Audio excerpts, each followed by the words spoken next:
Hi everyone, स्वागत है आप सभी का आपके अपने परिवार जीके ट्रिक बाय दीपेश पे।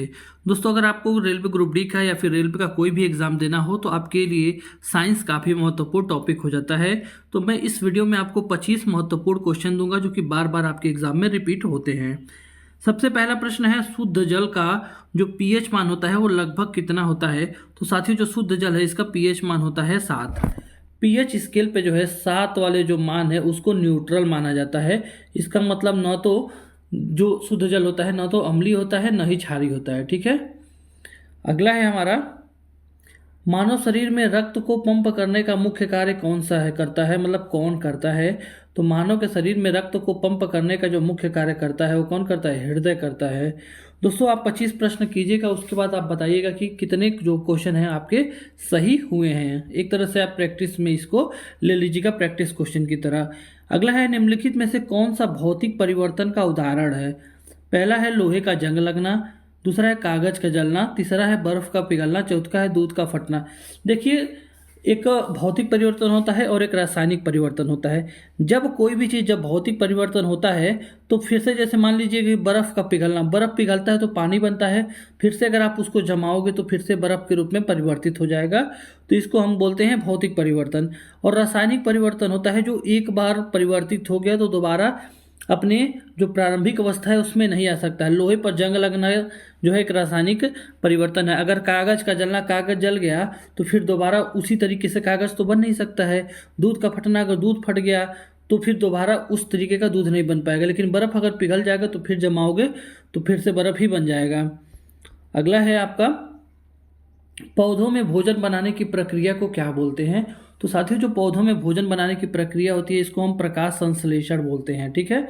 हरे पौधे जो होते हैं क्लोरोफिल, जल और कार्बन डाइऑक्साइड की सहायता से सूर्य के प्रकाश में ग्लूकोज बनाते हैं, जिसे प्रकाश संश्लेषण कहते हैं। इस प्रक्रिया में जो है ऑक्सीजन गैस जो है ये क्या करते हैं, पेड़ ऑक्सीजन गैस को निकालते हैं बाहर। अगला है, गति को मापने की इकाई क्या है। तो गति को मापने की इकाई जो होती है तो मीटर पर सेकेंड होती है। अगला है, निम्नलिखित में से कौन सा अच्छे चालक का उदाहरण है। लकड़ी, रबर, तांबा और कांच। तो इन चारों में से जो तांबा है वो क्या है, एक अच्छा चालक है। किसका, इसका विद्युत का एक अच्छा चालक है। अगला है आपका, मानव शरीर की कौन सी कोशिकाओं में नाभिक नहीं होता है। तो साथियों, जान लीजिए कि लाल रक्त जो कणिकाएं होती हैं उसमें जो है नाभिक नहीं होता है। अगला प्रश्न है हमारा, पृथ्वी को सूर्य के चारों ओर एक परिक्रमा पूरी करने में लगभग कितना समय लगता है। तो जब एक परिक्रमा पूरा करता है तो 365 दिन लगता है। ठीक है।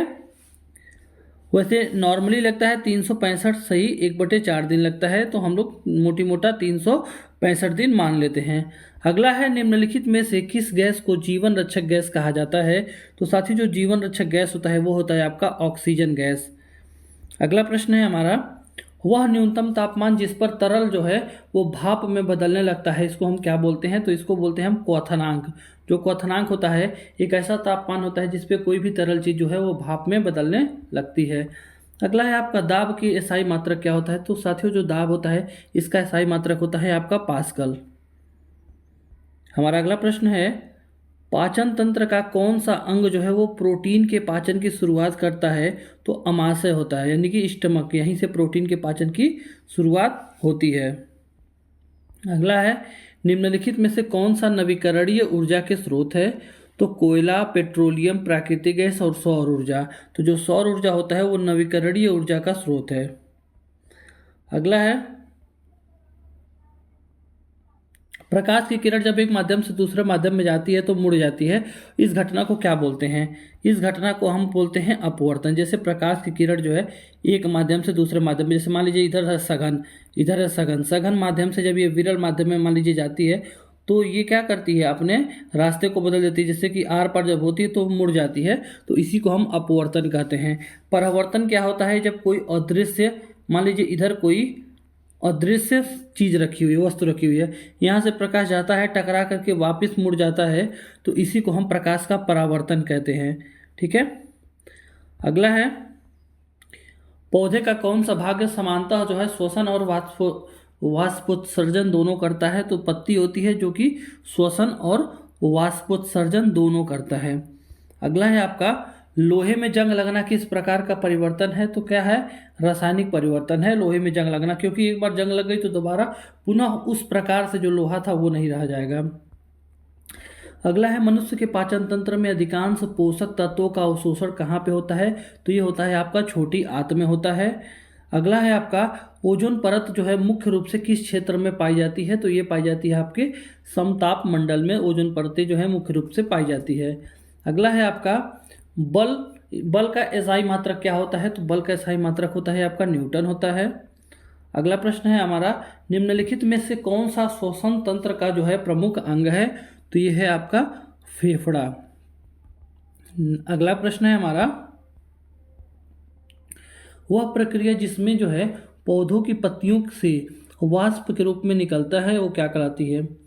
वह प्रक्रिया जिसमें जो जल होता है पौधों की पत्तियों से वाष्प के रूप में निकलता है उसे उसको हम बोलते हैं वाष्पोत्सर्जन बोलते हैं। ठीक है, इसमें होता है पत्तियों की जो पत्ती होती है ना उसके रंध्र से जलवाष्प का निकलना जो है वाष्पोत्सर्जन कहलाता है। यह पौधों में जल के ऊपर की ओर संचलन में सहायता करता है। अगला प्रश्न है, तारों की झिलमिलाहट किस कारण से दिखाई देती है? तो वायुमंडल में जो है अपवर्तन के कारण जो है तारों की झिलमिलाहट दिखाई देती है।